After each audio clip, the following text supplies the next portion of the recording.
Números capítulo 14.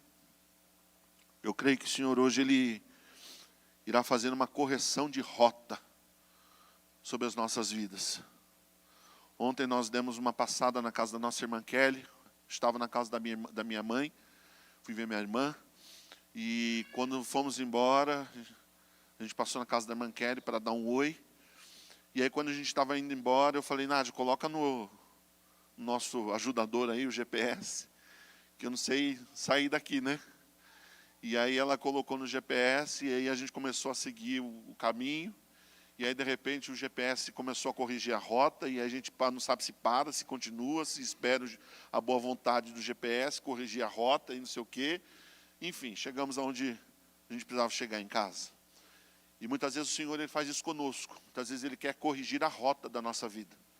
Ele quer corrigir a rota da nossa caminhada, quer corrigir a rota da igreja, quer corrigir a rota dos nossos irmãos, e nós precisamos estar atentos àquilo que Ele quer fazer em nome de Jesus. Amém? Eu posso muitas vezes debater lá com o GPS, brigar com ele, com o Waze, né? Xingar o Waze, está mandando para um lugar errado, aleluia, não estou entendendo o que está acontecendo. Mas na realidade, irmãos, Ele enxerga o que muitas vezes nós não conseguimos enxergar. E assim é o Senhor. Ele enxerga muitas vezes o que nós não conseguimos enxergar. Aliás, na maioria das vezes, Ele vê o que nós não conseguimos ver. Ele uma vez voltando de Santa Catarina, quando nós estávamos aqui, já quase chegando em São Paulo, o GPS me mandou por um caminho que eu fui chegar, era para ter chegado em casa 1 hora, cheguei em casa acho que umas 4 horas depois, de tanta volta que ele deu. E aí depois a gente foi entender que houve um acidente, que estava tudo parado, e que a gente demoraria muito mais se a gente resolvesse continuar naquele caminho. Demoraria o dobro do que a gente demorou. E assim é Deus. Ele sabe o que é que está acontecendo. Amém, igreja? Números 14, 26. Disse mais o Senhor a Moisés e a Arão: até quando esta comunidade ímpia se queixará contra mim? Tenho ouvido as queixas desses israelitas murmuradores. Diga-lhes: juro pelo meu nome, declara o Senhor, que farei a vocês tudo o que pediram. Cairão neste deserto os cadáveres de todos vocês, de 20 anos para cima, que foram contados no recenseamento e que se queixaram contra mim. Nenhum de vocês entrará na terra que com mão levantada jurei dar-lhes para a sua habitação, exceto Calebe, filho de Jefoné, e Josué, filho de Num.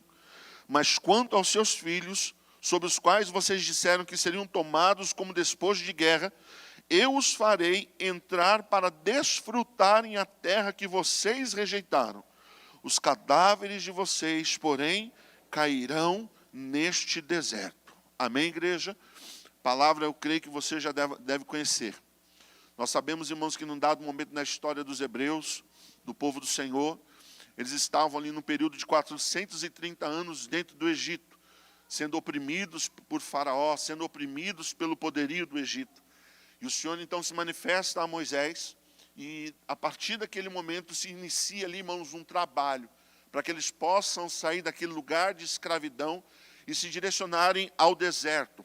E no deserto adorarem ao Senhor, glorificarem o nome do Senhor, para que logo em seguida colocassem os pés dentro da terra da promessa, a terra da bênção, a terra da fartura. Pois bem, num dado momento o Senhor Ele dá uma ordem a Moisés, Ele fala: Moisés, separa 12 homens, e esses 12 homens precisam ser os cabeças das tribos de Israel, ou seja, homens importantes, homens de peso, homens de grande responsabilidade. E esses 12 homens terão uma missão. Qual é a missão? Vão entrar na terra da promessa. Eles vão peregrinar por dentro da terra da promessa. E por 40 dias eles vão caminhar. Por 40 dias eles vão colocar a mão na terra. Por 40 dias eles vão provar aquilo que esta terra ela pode realmente oferecer. Eles vão provar os frutos. Eles vão provar o melhor daquela terra e vão testificar se aquilo que eu liberei sobre vocês é realmente a verdade. E a Bíblia então fala isso, que os 12 homens entraram na terra e passaram os 40 dias. A Bíblia diz, irmãos, que depois dos 40 dias esses homens voltam. E agora eles precisavam dar um relatório. contar ali, irmãos, como foi aquela viagem, como foi aquela peregrinação, aquela missão que eles receberam, que eles foram imbuídos ali da parte do Senhor. E agora todos estavam na expectativa. Moisés estava na expectativa, Arão estava na expectativa, e principalmente a nação de Israel. Todos estavam ali aflitos para receber o testemunho daqueles 12 homens. E aí você sabe a história. A Bíblia diz que quando eles chegam, a nação está ali, irmãos, todos calados, a todos ouvidos, prestando atenção no que iria sair da boca daqueles homens. E eles começam então a dizer, olha, a terra é verdadeiramente muito boa. A terra é fértil, a terra é farta, a terra tem o melhor de Deus para as nossas vidas. E nós trouxemos aqui frutos dessa terra. A palavra do Senhor diz, irmãos, que eles vieram carregando um cacho de uva. E o cacho de uva precisava de 2 homens para carregar. De vez em quando a gente vai naquela festa de uva, da uva que tem aqui em Jundiaí, e eu fico impressionado com o tamanho das uvas que tem ali. Uns cachos de uvas, irmãos, que enchem os olhos. E eu creio que era maior que aquilo que a gente vê aqui. Que é umas uvas que parecem um botijão, aquelas bolas de gude que tinha antigamente, grandona, enorme. E eu acredito, irmãos, que a palavra do Senhor diz que 2 homens precisavam carregar aquilo. Era enorme, era gigantesco, porque a terra realmente dava o fruto e o seu melhor fruto. Mas havia um porém. Então eles começam a declarar, olha, a terra é boa, é fértil, porém a terra não está vazia. Existem inimigos dentro da terra. Existem adversários dentro da terra. Então, se a gente desejar tomar posse da terra, nós vamos ter que lutar contra esses inimigos. Nós vamos ter que pelejar contra esses adversários. E aí a Bíblia diz, irmãos, que quando o povo ouviu aquele relato negativo, quando o povo começou a escutar aquilo que era dificultoso de se realizar, então o povo começou a murmurar. As pessoas começaram a abrir a boca e a reclamar que teriam que lutar. Acharam, irmãos, que seria de graça. Acharam que a bênção do Senhor seria ali, irmãos, de mãos beijadas. Poderiam entrar, se apropriar e não teriam suor algum, não teriam dificuldade alguma, estaria tudo bem. E aí, justamente naquele momento, a palavra do Senhor diz que Caleb, ele se levanta e ele diz assim, não, olha, tem inimigos, é verdade. Tem adversários, realmente. Tem ali, olha, cidades fortificadas, fortalezas, realmente. Mas quem nos mandou foi o Senhor. E se é o Senhor, nós vamos lutar, nós vamos pelejar, e independente do tamanho deles, eles cairão por terra, e nós vamos cumprir a promessa de Deus sobre as nossas vidas. Nós vamos nos apropriar da bênção do Senhor, tomar posse da bênção do Senhor. E aquelas pessoas estavam irredutíveis. E elas começaram a dizer, não, mas são gigantes, filhos de Anak que habitam naquela terra. E nós somos como gafanhotos, nós somos pequenos, nós não poderemos tomar posse. Sabe o que eu acho interessante nesse texto, irmãos? É que 12 homens entraram naquela terra. 12 homens passaram 40 dias naquela terra. 12 homens experimentaram as mesmas coisas. 12 homens comeram a mesma comida. 12 homens estavam debaixo da mesma palavra. 12 homens estavam debaixo da mesma missão. Mas quando eles voltaram, 10 homens tinham um relato e 2 homens tinham outro relato. 10 homens tinham ali, irmãos, uma palavra e 2 homens tinham uma outra palavra. Houve ali, irmãos, uma confusão daquilo que eles estavam falando. Era divergente. Eles não conseguiram falar a mesma língua na hora de expor aquilo que o Senhor havia colocado diante dos seus olhos. Eles não conseguiram falar a mesma coisa, falar da mesma forma. Havia ali uma diferença, mas eles viveram tudo do mesmo jeito. Em nenhum momento da Escritura você enxerga Deus separando Josué e Caleb, falando assim, olha, vem aqui Josué, vem aqui Caleb, que eu quero mostrar algo apenas para vocês. Vem aqui Josué, vem aqui Caleb, que eu quero mostrar um fruto que só vocês dois vão aqui experimentar. Só vocês dois aqui vão colocar as mãos, só vocês dois aqui terão acesso. Não. Os 12 homens viveram todas as coisas, tudo igual, tudo idêntico. E ainda assim tiveram ali, irmãos, um relato diferente na hora de exaltar a Deus, de glorificar o nome do Senhor. E aí, amados, eu entendo o seguinte, eu compreendo o seguinte: é possível olharmos para o mesmo lugar, é possível vivermos, irmãos, dentro do mesmo ambiente, é possível passarmos, pastor, o tempo que for, irmãos, no mesmo ambiente, e termos, irmãos, visão distintas daquilo que o Senhor Ele quer fazer. Temos visões deturpadas daquilo que o Senhor quer operar, daquilo que o Senhor quer realizar. É possível. Estamos debaixo da mesma unção, estamos debaixo do operar divino do Senhor, do operar sobrenatural de Deus, e temos ali, irmãos, visões distintas do que o Senhor deseja fazer, do que o Senhor deseja operar. Uma visão, ela exalta a Deus, porque está de acordo com a vontade do Senhor. Uma visão glorifica a Deus, porque está de acordo com aquilo que o Senhor ordenou, aquilo que o Senhor liberou sobre a nossa vida. Agora, outra visão não. Outra visão não está de acordo com o que o Senhor quer. Não está de acordo com o que o Senhor ordenou. Está de acordo, irmãos, com o meu próprio querer, está de acordo com a minha própria vontade. Então nós podemos caminhar na mesma direção, nós podemos caminhar debaixo da mesma palavra, nós podemos experimentar coisas semelhantes, coisas até idênticas, aleluias. Porém, muitas vezes, irmãos, nós acabamos gerando visões deturpadas, visões diferentes para aquilo que o Senhor Ele deseja, para aquilo que o Senhor Ele quer realizar. E todas as vezes que isso acontece, queridos, a gente acaba enfrentando um grande problema, Júnior. A gente acaba enfrentando uma grande dificuldade.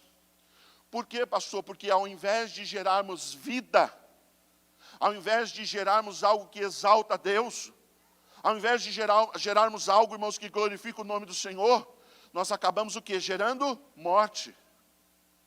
A gente acaba gerando confusão. A gente acaba gerando murmuração. A gente acaba gerando, irmãos, um ambiente onde Deus não é exaltado, onde o Senhor não é glorificado. O texto que nós acabamos de ler, o Senhor está trazendo o que, irmãos? O cumprimento de uma palavra.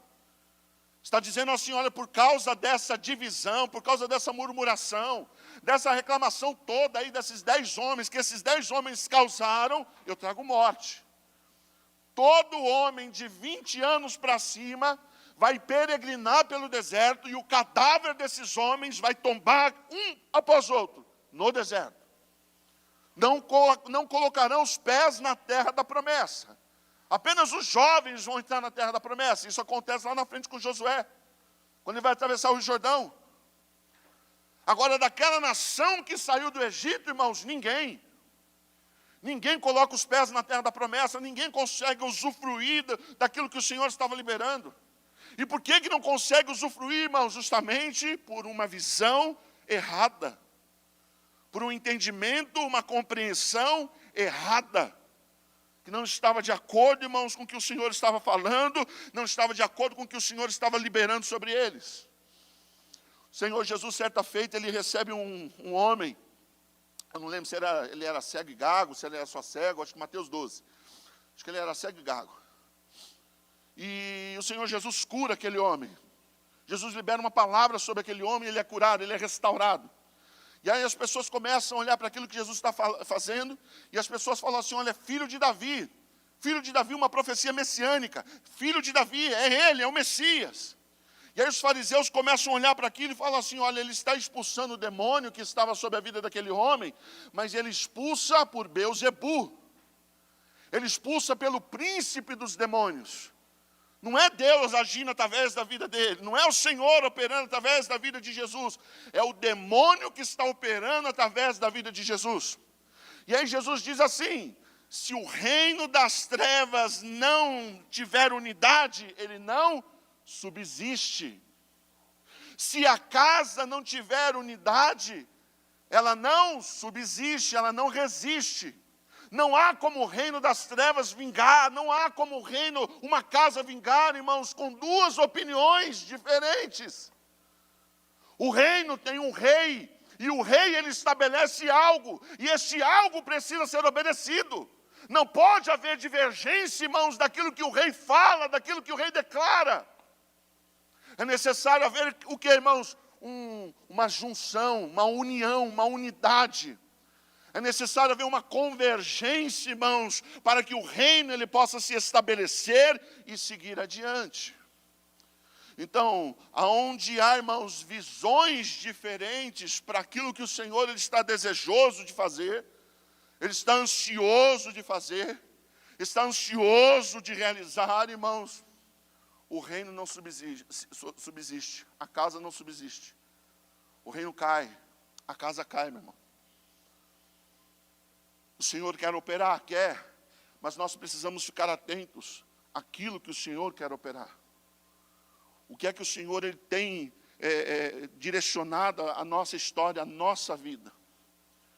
Ei, vocês não andaram na mesma terra? Andamos. E por que 10 tem um relatório e 2 tem outro relatório? Por que vocês não falam a mesma língua? Por que vocês não andam de acordo com aquilo que vocês viveram, de acordo com aquilo que vocês experimentaram? Um não foi favorecido, o outro não foi menos favorecido. Foi tudo igual para todos. Foi tudo igual, do mesmo jeito, da mesma maneira. Por que isso acontece, amados? Por que muitas vezes, amados, visões diferentes, elas surgem no meio daquilo que o Senhor deseja fazer? Por que muitas vezes isso, irmãos, vem sobre nós, tentando nos impedir, amados, de viver o melhor do Senhor? Abra comigo a palavra de Deus em Lucas. Deixa marcado números aí, depois a gente volta. Abra lá no Evangelho de Lucas, capítulo 11. Quero mostrar algo aqui aos amados. Lucas, capítulo 11. Ou liga aí, né? Às vezes está com o celular. Lucas, capítulo 11. Acharam, irmãos? Olha o que diz o texto que você também conhece muito bem.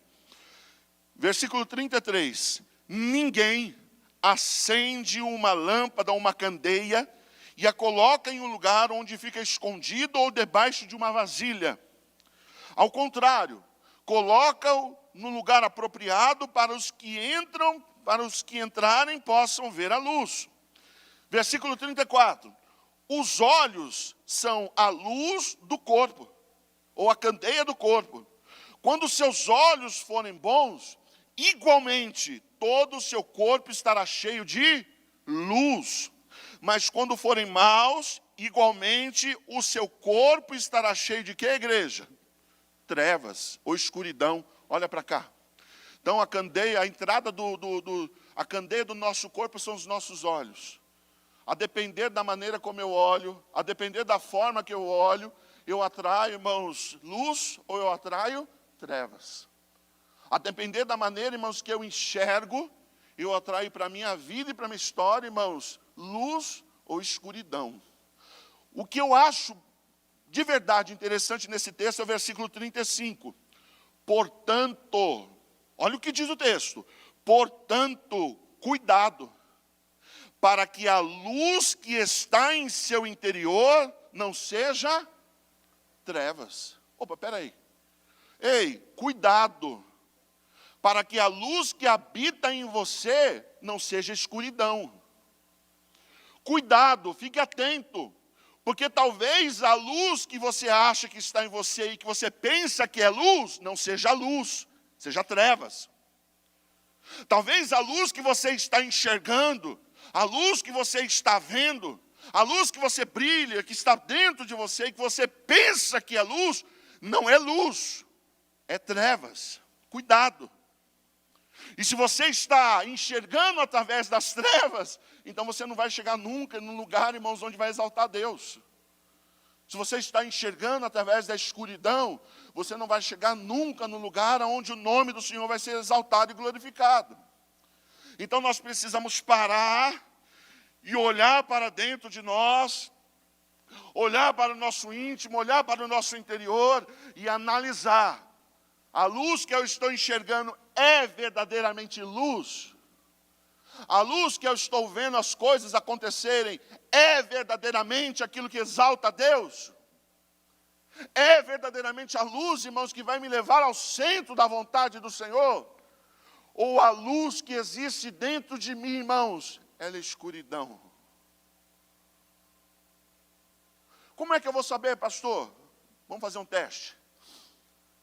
O que é que você consegue enxergar quando você está na escuridão? Breu, tudo escuro. O que é que você consegue ver na escuridão, igreja? Hein, irmãos? O quê? O que é que nós conseguimos ver na escuridão? Nada. Qual é a única coisa que você consegue, irmãos, ter conhecimento na escuridão, que você consegue ter certeza na escuridão? Eu não enxergo nem o meu irmão da direita, nem o meu irmão da esquerda, eu não enxergo o que está na minha frente. Escuridão não vejo nada, pastor. Mas uma coisa você consegue ter consciência, você consegue enxergar. O quê? Você mesmo. Quando você está na escuridão, a única certeza que você tem é de você mesmo. Então, não estou vendo você, irmão, não estou vendo você, meu irmão, não estou vendo você, Cris, não estou vendo você, Jaque. Está escuro, mas quando eu coloco a mão, eu tenho certeza que eu estou ali. Eu enxergo a quem? A mim mesmo. A escuridão, ela faz você, irmãos, enxergar apenas a si próprio. Então, a luz que há em mim, se ela é treva, a luz que há em mim, se ela é escuridão, ela vai me apontar para um caminho. Qual? O meu. Ela vai me fazer enxergar quem? A mim. Ela vai fazer ver quem? A mim mesmo. Tão somente a mim mesmo, mas ninguém. Eu não enxergo nada à minha frente, eu não enxergo nada ao meu redor, mas eu tenho a certeza de que estou ali, que estou naquele lugar. Então, irmãos, é possível você enxergar através da escuridão. É possível você enxergar através da luz, então você vê tudo, você enxerga todos, mas as trevas, a escuridão também te faz enxergar. O quê? A mim. Eu enxergo a mim mesmo. E aí eu volto lá, irmãos, para Números, para a história dos 12 espias. Porque quando Caleb ele fala assim, olha, ei, vamos lá, ânimo. O Senhor é conosco. Há inimigos, há gigantes naquela terra, mas o Senhor já nos garantiu a vitória. Vamos ter ânimo, disposição. Vamos lá, vamos para cima dos adversários. E aí eles começam a dizer assim, olha, nós somos pequeninos. Tem gigante. O problema daquele povo, irmãos, não era só os adversários que eles tinham. Não era só as barreiras que viriam. Os gigantes que eles deveriam tombar, não era só aquele. O problema, irmãos, é que eles começam a olhar para si mesmos. Então, talvez, e eu digo talvez, a luz que havia dentro daqueles 10 homens não fosse luz. Talvez, irmãos, o que havia dentro daqueles 10 homens fossem trevas. Por quê? Porque eles conseguiam enxergar tão somente as suas próprias debilidades, as suas próprias dificuldades, as suas fraquezas, as suas lamentações, as barreiras, as suas limitações. Enquanto que Josué e Caleb olhavam para as suas dificuldades, sim, mas isso não afetava a vida deles. Olha, nós temos dificuldades, nós temos limitações, nós temos aqui barreiras, sabemos que o adversário é grande, mas nós servimos a um Deus que tudo pode. E esse Deus que tudo pode, Ele vai conosco. Aquilo que nós não conseguimos, o nosso Deus vai conseguir por nós. A nossa visão é diferenciada. Por quê? Porque nós enxergamos através da luz e não através das trevas que estão dentro de nós. Nós vamos enxergar através da luz que vem do Senhor. Então, irmãos, cada um enxerga a partir da luz que há em ti, que há nele, ou através da luz que ele acha que tem trevas. Cada um enxerga através da luz que há em ti, ou a partir da luz que ele acha que ele possui. E aí, amados, é um ótimo exercício para a gente realizar essa semana, nas nossas orações. Senhor, eu estou enxergando através da luz, eu estou enxergando através das trevas. Senhor, a luz que há em mim, é a luz que exalta a Ti? A luz que me faz enxergar é a luz que vai me conduzir ao centro do Teu querer? Ou a luz que eu estou enxergando, Senhor, é uma luz enganosa. É uma luz que me leva à derrota, que me leva à vergonha. É a luz que faz eu ter um testemunho contrário àquilo que eu tenho visto, ouvido e vivido. Qual é a luz que tem me impulsionado a enxergar, irmãos? Qual é a luz que tem me impulsionado a ir adiante? E aí a gente compreende, irmãos, por que muitas vezes a gente fala línguas diferentes para o mesmo propósito? Por que muitas vezes, irmãos, a gente não consegue se acertar? A gente não consegue andar entrelaçado, de mãos dadas. Porque uns enxergam de uma maneira, outros enxergam de outra maneira, e está tudo bem. Não, não está tudo bem, irmãos. Não está tudo bem. Quer ver outra qualidade, quer ver outra característica, irmãos, de quem acha que está enxergando através da luz, mas está enxergando através das trevas? Ele não está preocupado com o seu próximo. Ele não está preocupado, irmãos, com quem se assenta ao lado dele. Ele não está preocupado com quem vem ao culto, cultuar junto com ele. Ele não está preocupado, irmãos, com quem faz parte do mesmo ministério que ele. Irmãos, muitas vezes a gente tem comunhão com pessoas que a gente nem sabe quem é, mas a gente não tem comunhão entre nós. Aliás, queridos, muitas vezes o nosso irmão que congrega na nossa própria igreja é o assunto principal do almoço de domingo. A gente prepara a mesa, tira o frango, aliás, no meu caso não tem frango, tira a lasanha, aleluias. Tira a lasanha e coloca o irmão sentado lá. E ali a gente vai desfiando ele, e vai se alimentando dele, e vai falando, comendo. Caleb e Josué, ei, ânimo, vamos para cima, não desanima, Deus é conosco, Deus nos deu a vitória, se o Senhor nos colocou aqui é porque Ele sabe o que vai fazer, Ele conhece o nosso amanhã, vamos para cima. Aí a Bíblia diz assim no capítulo 14, acho que versículo 10, que aqueles homens se levantam para apedrejar Josué e Caleb. Mata esses dois, lança por terra, acaba com a vida desses dois homens. Por quê? Porque eles têm a visão de Deus. E a visão deles contraria e fere a nossa visão. A visão que eles estão carregando, que é a vontade do Senhor, vai de encontro à nossa visão. E a nossa visão precisa prevalecer. A nossa visão, ela precisa estar ali firme e forte. Então não importa se eu tiver que matar o meu irmão. E quando eu falo matar, irmão, subentende-se falar mal. Subentende-se, irmãos, desprezar. Subentende-se, irmãos, deixar para trás. Subentende-se, irmãos, largar para lá. Subentende-se, irmãos, isso aí não é de Deus, não. Hoje de manhã eu estava ouvindo uma palavra, a pastora Nádia estava ouvindo um culto.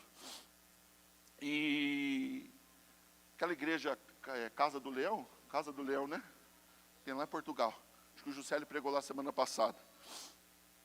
E o pastor estava dizendo assim que nós estamos vivendo um período, uma época, onde o individualismo ele tem reinado dentro das igrejas. O individualismo ele tem reinado, irmãos, dentro das casas de oração. Eu faço, a Kelly faz, o Júnior faz, o pastor faz. E na realidade, irmãos, a igreja ela não é um coletivo de eus. A igreja é um coletivo de nós. A igreja não é um coletivo de eus. Eu, Cris, eu, Jaque, eu, pastora Vanessa, não. A igreja é um coletivo de nós. Eu e o pastor Eudes, eu e a irmã Vitória, eu e o Vitor, eu e o Renan, eu, o pastor. Nós somos nós. Cada vez mais, irmãos, nós temos nos afastado uns dos outros, cada vez mais. Nós temos deixado uns aos outros, irmãos, ao relento. Semana passada, o pastor Daniel que estava falando no WhatsApp, e pegando o gancho até no que ele disse, né? Até o WhatsApp o negócio está mais complicado, porque ele colocou lá para você ouvir velocidade 1, velocidade 2. Então você não tem paciência nem para ouvir mais a pessoa falando. Não é isso? Então, se a pessoa mandou um podcast para você lá em 3 minutos, não, eu vou colocar no... O que ele falou? Por quê, irmãos? Porque a gente não tem mais paciência. A gente não tem mais paciência uns com os outros. Nós não queremos mais andar, irmãos, em comunhão. Nós não queremos andar, irmãos, na mesma direção. Nós queremos ter visões diferentes para aquilo que o Senhor quer operar, para aquilo que o Senhor quer fazer. Nós queremos ter, irmãos, ideias diferentes para aquilo que o Senhor Ele quer realizar na nossa vida. E aí eu acho interessante, irmãos, porque 10 homens paralisam mais de 1 milhão de pessoas. 10 homens com um testemunho negativo, com um relatório negativo, paralisam mais de 1 milhão de pessoas. 1 milhão de pessoas, irmãos, são afetados por causa de uma visão errada. Cuidado, irmão. Cuidado, irmã. Talvez a nossa visão não esteja de acordo com a visão do Senhor. Eu estou gerando vida ou estou gerando morte? Eu estou gerando, irmãos, vida que exalta a Deus, ou estou conduzindo pessoas, irmãos, à morte? Já reparou, irmãos, como a gente tem uma certa atração por aquilo que é mórbido? Você está dentro do ônibus aqui, ó, né, sentadão. Faz tempo que eu não pego um ônibus. Um dia eu falei para minhas filhas que ia levar elas para andar de trem. Estou criando coragem, aleluia. E até Franco da Rocha, Morato ali, aleluia. Até São Paulo não dá, né, irmão? Até São Paulo é muito longe. Até Morato aqui a gente encara, glória a Deus. E aí você está lá dentro do ônibus. E aí, de repente, o motorista aqui lá na frente, um acidente. Todo mundo levanta para ver. E tem um corpo estirado no meio da pista. Às vezes acontece um acidente no meio da pista, mas já não está mais no meio da pista. Chegaram ali a polícia, a ambulância, já tirou tudo ali, não tem mais nada. É ou não é verdade? Mas está aquele trânsito. Aquele trânsito. E por quê? Porque você está dirigindo, aí você quer diminuir para dar uma olhadinha no que aconteceu. A gente tem ali uma certa atração por aquilo que é mórbido. A gente gosta, irmãos, de fake news. Hoje é crime, né? Você fazer fake news. Mas nós temos uma atração por isso. E muitas vezes a fake news, irmãos, ela reina dentro, irmãos, da igreja. Ela reina, irmãos, dentro daquilo que nós chamamos de comunidade. Então a fake news é notícias falsas. Aí tem a gospel fake news, evangelho, novidades falsas, evangelho, e não existe, irmãos, gospel news, fake gospel news. Não existe, irmãos, evangelho falso.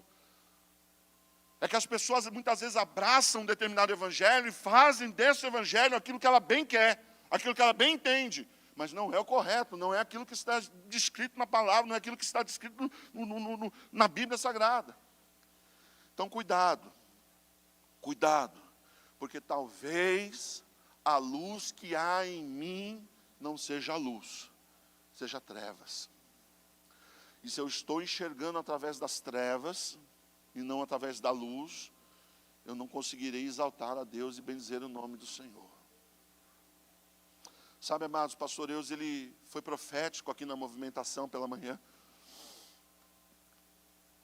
E eu creio, irmãos, que há um tempo novo já querendo acontecer nesse lugar há dias, há meses. O Senhor tem desejado, irmãos, ardentemente operar algo tremendo em nossas vidas, tremendo no nosso meio, entre nós. Mas nós não conseguimos, irmãos, porque as visões, elas se chocam. Visões divergentes, irmãos, se chocam. Elas batem, elas competem umas com as outras. E não pode. Você sabe, queridos, que eu creio o seguinte, que esses 40 dias que esses 12 homens permaneceram na terra da promessa, não foi apenas para que eles pudessem ver a terra, pastor, para que eles pudessem experimentar o fruto, não foi apenas para isso. Eu creio que esses 40 dias, irmãos, foi para que eles pudessem conhecer um ao outro também, para que eles pudessem ter comunhão um com o outro. Por que 12? Por que não mandou só 2? Manda 2. Quando você olha para os evangelhos, Jesus ele manda de 2 em 2. Mas o Senhor manda 12. Que confusão, tanta gente para ter a mesma palavra. Se fosse só Josué e Caleb, oh, glória a Deus, tremendo, que bênção, aleluia. Os dois falando a mesma língua. Mas 12. E aí os 12 andaram 40 dias. E aí talvez um pegava o fruto. Olha o tamanho desse, olha aqui, cara, Deus é fiel. E ali os 12 homens conversando entre si, falando entre si, trocando experiências. Falando entre si ali, irmãos, as coisas que o Senhor estava fazendo, realizando. E talvez em algum momento, alguém no meio daqueles 12 falou assim, olha, mas tem gigante, hein? A gente não pode, hein? Não, mas olha, Deus não, tem gigante, e o negócio vai ficar estreito para o nosso lado. E aí aquele negócio começa a propagar, porque a gente dá mais atenção para aquilo que não presta do que aquilo que exalta a Deus. É mais fácil a gente crer, irmãos, na fofoca do que a gente crer naquilo que o Senhor está ordenando, naquilo que o Senhor está falando. Falei que ia ser hoje alinhamento, hein, irmãos? Aleluia. É mais fácil crer, irmãos, no que é falado por detrás, do que crer naquilo que o Senhor, Ele fala abertamente. É mais fácil crer na profetada do que crer, irmãos, na palavra do Senhor que é liberada. É mais fácil acreditar, irmãos, naquele que acha que é profeta e levanta para apontar o dedo na tua cara. E na realidade isso não tem nada a ver com a profecia. Porque não está apontando aquilo que o Senhor quer fazer, aquilo que o Senhor quer realizar, mas aquilo que o teu coração deseja. Ah, mas veio de encontro. Pois é, irmãos, aí que está o problema. Ah, mas falou tanto ao meu coração, ministrou tanto a minha... Ai, Jesus, é homem de Deus, é mulher de Deus. Cuidado, igreja. Jesus, ele fala algo interessante lá em João. Você pode abrir comigo lá? Evangelho de João, capítulo 4. Já estou terminando, tá, igreja? Evangelho de João, capítulo 4. Jesus, ele entra num lugar, uma aldeia de samaritanos. Jesus vai ter encontro com aquela mulher, que já havia tido 5 maridos. Jesus vai transformar a vida daquela mulher. Os discípulos entram na cidade e trazem pão. A mulher entra na cidade e traz gente. Os discípulos entram na cidade e traz a necessidade dele suprida. A mulher entra na cidade e traz gente para Jesus. E aí quando os discípulos chegam, Jesus está conversando com a mulher. E aí os discípulos falam assim, trouxemos pão, o senhor não vai comer? Não quero. Por que o senhor não vai comer? O senhor já comeu alguma coisa? Comi. Mas não foi da mão de vocês. E aí Jesus diz assim, olha, versículo 34. Disse Jesus, a minha comida é fazer o quê? A vontade daquele que me enviou a concluir a sua obra. Vocês não dizem, daqui a 4 meses haverá colheita? Olha o que Jesus vai falar. Eu digo a vocês, abram os olhos e vejam o que é, igreja? Os campos. Eles estão maduros para colheita. Olha aqui, 12 homens entrando na terra da promessa. Olha aquela árvore, está pronta para colher. Olha aquele fruto, está pronto para colher. Eu vou pegar, pega, vamos levar para o povo ver. Entraram na terra da promessa e a terra estava pronta. 40 dias experimentando do melhor de Deus dentro daquela terra. Aí Jesus, ele olha, irmãos, não sei quantos 1000 anos depois. E ele fala assim, olha para a terra, porque a terra está pronta. Os campos estão brancos, os frutos estão prontos para a colheita. Para o meu deleite? Não, são pessoas que o Senhor está falando. Pessoas que precisam ser colhidas, pessoas que precisam ser alcançadas, pessoas que o Evangelho precisa tocar, pessoas que o Evangelho precisa tirar das trevas, tirar da escuridão, tirar das garras do diabo, pessoas que precisam ser ali curadas, restauradas, e através de quem? De mim e de você. Mas nós temos uma visão deturpada, divergente, a nossa visão ela não converge, a nossa visão, irmãos, ela se afasta uma da outra. Então o Senhor está dizendo assim, olha, o plano que Deus tinha lá atrás, na terra da promessa, onde Ele mostrou para aqueles 12 homens o que Ele queria fazer, eu continuo tendo. Há uma terra, e é uma terra que emana leite e mel. É uma terra onde a graça foi distribuída. É uma terra onde foi banhada pelo sangue de Jesus na cruz do Calvário. É uma terra onde o Senhor está querendo operar, onde o Senhor está querendo realizar coisas grandes. O campo está pronto, o campo está branco. Vão, colham, tragam os frutos. Não, por quê? Porque a sua visão diverge da minha. Ei, Kelly, você pensa de um jeito, eu penso de outro. Eu não estou falando de pensamento, irmãos, porque tem coisas que nós pensamos diferente mesmo. Mas eu estou dizendo, irmãos, que naquilo que é essencial, nós acabamos divergindo, e não podia. Em algumas coisas nós podemos realmente divergir, em algumas coisas nós podemos ter pensamentos diferentes, mas naquilo que é essencial, irmãos, nós não poderíamos divergir de maneira e de forma alguma. Porque quando entramos nesse lugar, quando entramos nessa divergência, irmãos, então o plano e o propósito do Senhor não consegue se cumprir. Deus quer fazer? Quantos creem que Deus quer operar algo grandioso, irmãos? Eu também creio. Mas se nós não alinharmos as nossas visões, se nós não acertarmos as nossas visões, irmãos, então nós não vamos conseguir. Atos capítulo 3, a Bíblia diz que Pedro, ele prega, e quase 3.000 almas se dobram, irmãos, no primeiro sermão de Pedro. Você já imaginou, pastor, 3.000 almas, aqui não cabe, né, 600 pessoas, vamos na nossa medida, 600 pessoas aqui. 600 pessoas que nunca ouviram falar de Jesus.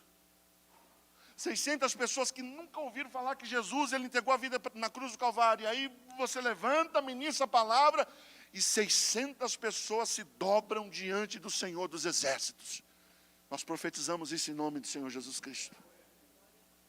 Se rendem ao Senhor Jesus. Glória a Deus por isso. E a gente para e fala assim, nossa, Pedro, primeira pregação, glória a Deus, 3.000 almas louvando, aleluia, que bom, bênção, sim, ótimo. Só que a gente se esquece de Atos 1. Quando Jesus fala assim, olha, vocês vão permanecer em Jerusalém, até que do alto vocês sejam cheios de poder, do Espírito Santo. Pedro ministra, mas ele ministra, irmãos, embasado por uma visão. Atos 2, eles recebem o poder do Espírito Santo. E a gente pega Atos 1, 4, e a gente fala assim, não, olha, eles precisavam ficar em Jerusalém.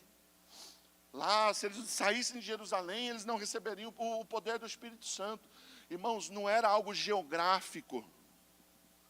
O problema, irmãos, não era, eles tinham que ficar em Jerusalém porque era algo geográfico, não era isso, irmãos.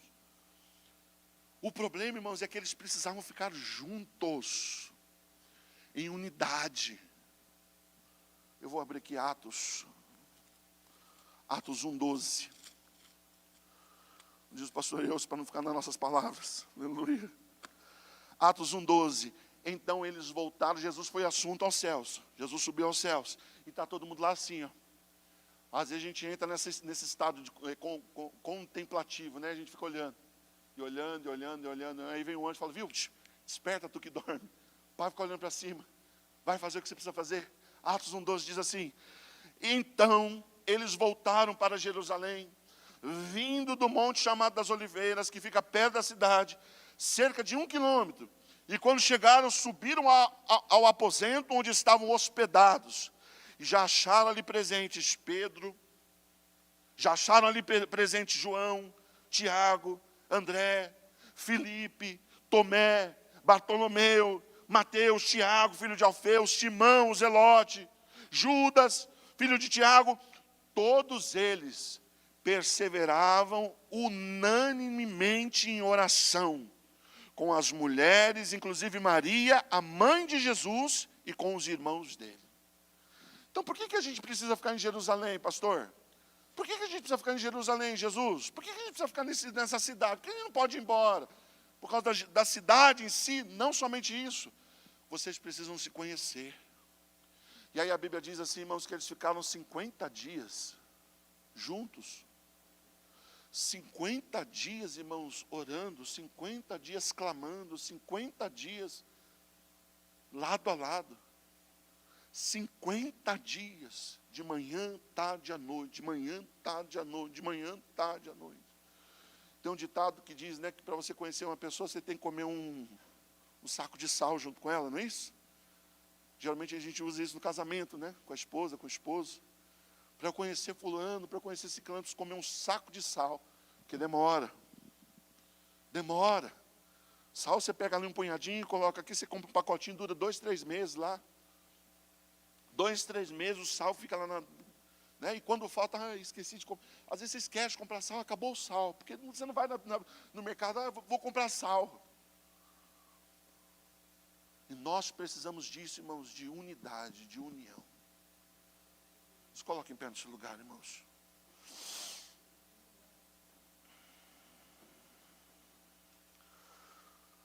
O nosso desempenho, irmãos, não pode gerar um resultado, ele tem que gerar comunhão.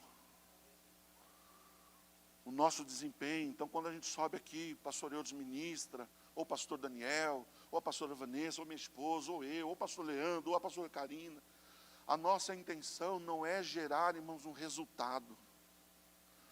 Quando você ora por alguém, a intenção não é gerar um resultado, a intenção é gerar um testemunho. Então, quando a pessoa olha o testemunho, a pessoa, ela, chama a atenção dela de alguma forma. E ela para e ela pensa, puxa, é esse Jesus aí que eu quero. É esse Senhor aí que eu quero.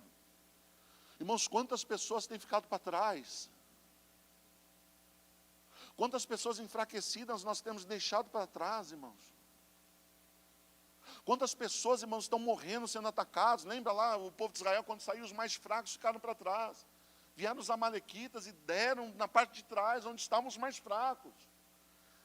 E eu sei, irmãos, que não foi de todo culpa só de quem estava mais fraco. A culpa também foi de quem estava na frente.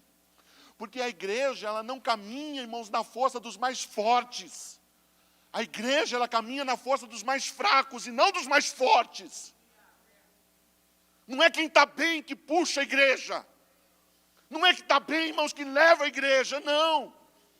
Tem alguém bem? Tem, mas o que está bem está do lado de quem está mais fraco. É como Jacó, quando foi se reaver com Saul. Foi conversar lá com o irmão dele, acertar as arestas. E aí ele prepara um monte de presente para levar para o irmão dele, eles fazem as pazes, se beijam, né? Refazem a aliança, glória a Deus. E aí a Bíblia diz assim, irmãos, que Saul falou assim para ele, olha, vamos comigo, vamos com o meu povo, vamos com o meu exército, vamos com tudo que eu tenho. E aí Jacó, ou Israel, ele olha para Saul e ele fala assim, não, eu estou com a minha família, e eu vou no passo deles, não no seu. Eu estarei junto com eles, eles vão mais devagar, eu vou caminhar com eles, e não, você pode ir na frente, mas eu estarei junto com eles. A Bíblia diz, irmãos, Levítico, que um animal maior e um animal menor não podia arar o campo junto. Por quê? Porque dava diferença no, como é o nome, pastor? No jugo.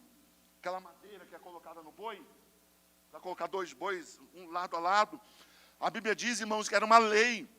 Um animal maior não podia arar a terra com um animal menor.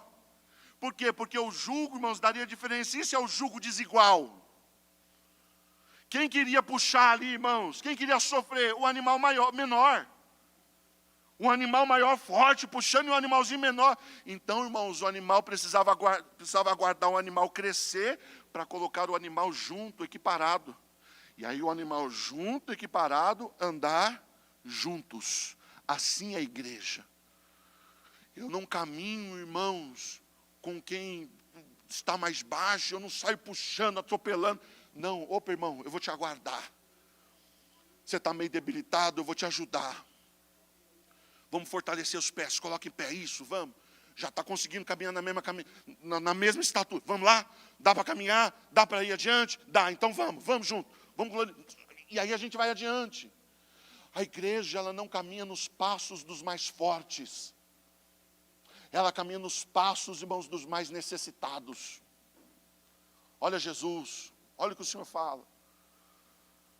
Então talvez hoje, irmão, seja o dia da gente olhar para o Senhor e falar, Senhor, me mostra por onde é que eu estou enxergando. O que é que eu estou vendo.